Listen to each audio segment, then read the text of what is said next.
Ундрмаа төлөөлөгч санал хэлье.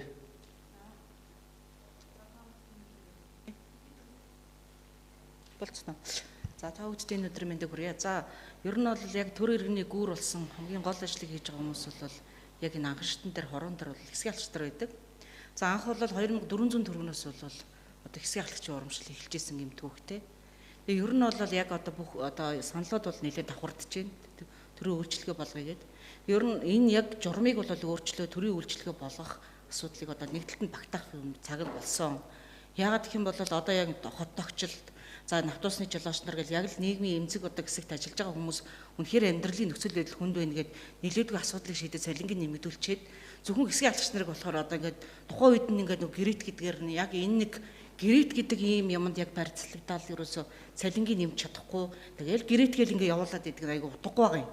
Тэгэхээр энэ гэрээт гэдэг юмыг болж төрийн үйлчлэгээ болгох энийг ажлыг зэгцлэх сая мигмар төлөөлөгчийн хэлж байгаа одоо мэдээж адилхан энэ хороо дүүргийн зовлон мэдж байгаа энэ төрийн албанд олон жил ажилласан хүмүүс энэ дээр бол бас нэгдэх байх гэж бодож байна. Би ч гэсэн бас нэгдээд явъя. Тэгээ энэ дээр яг төрийн үйлчлэгээ болох төр эргэцэн одоо чадамжийг нэмэгдүүлэх. За тэгээд энэ нийслэлийн хэмжээнд одоо бүхий л одоо эргэцэн байдлын тухай хуулинд өөрчлөлт орсон байгаа нөхцөлтэй уялдуулаад ямар тэтгэмж одоо авах ёстой юм. За ихвчлэн эмэгтэйчүүд байдаг. За тэгээд өргөл олсон эмэгтэйчүүд байдаг.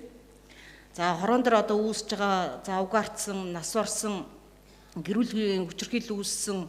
За тэгэл өнөө өглөө хэд Баянголд айл шатчихин. Тэрний мэдээлэл хэн авч байгаа хэсгийн алч хэлчихэж мэдээлэл өгч байгаа шүү дээ. Ер нь бол хэсгийн алч үнэхээр энэ тэнд одоо хэдэн хүн байсан юм уу, байгаагүй юм уу гэл ингээл бүх мэдээлэл хэсгийн алч өгдөг байхгүй юу. Тэгэхээр яг энэ асуудлыг бол одоо хэдүүлээ бас нэгцлээд энэ удаагийн одоо дараагийн удаагийн хурлаараа бол оруулахдаа энэ журмыг бол нэлээдгүй өөр болгож одоо гэрээт биш болгож ингэхгүй бол энэ үнэхээр хэцүү. Олон хэсгийн алгч нар одоо банкнаас зээл авч чадахгүй. Тэгээ сард нэг удаа цалин тавьдаг. Энэ ч хүний амьдрал шүү дээ. Сард хүн одоо яг 2 удаа цалин авах хэрэгтэй байхад нэг л удаа ингээ гэрээт гэдэг утгаараа нэг удаа цалин авдаг. Тэгээ одоо гэртээ ганцаараа ингээд ажил хийдэг хэсгийн алгч нар бас дийлэнх олонх нь бас байдаг. Тэгэхээр тэр хүмүүсийн амьдрал үнэхээр энэ одоо өрнөөс өрөнд ингээ зээлээс зээлийн хооронд одоо ингэж явдаг.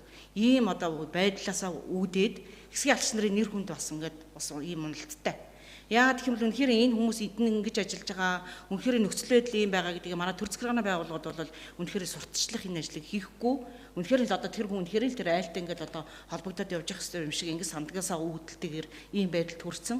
Ялангуяа гэр хороолт ажилладаг хэсгийн алгч нар бол үнэхээр хүнд одоо өвлийн хүүдэнд зас бороо одоо юу л гэдэг тэг хог ачуулдаг хамгийн хүндрэлттэй. Өндөр уулын орой дээр одоо тэр машин гаргаад нөгөөдгийг хогийг ачуулна. Машин дэше гарахгүй бол айлаас одоо үнс хүмүүс гаргаж тэр замын гаргаж байгаа дээш нь гаргадаг энэ төр гээд аюул хүнд ажлыг бол эмэгтэй хүмүүс яг тэр хэсгийн алч нар хийдэг байхгүй юу. Тэгэхээр энийг бол хэдүүлээ бас нэг өөрчлөлт зүйтэй хаа гэж бодож байна. Тэгээд санал нэг байна. Төрийн үйлчлэгийн албаа агч болох дээр бол одоо цаашдаа бол бас тууштай ажиллана гэж бодож байна.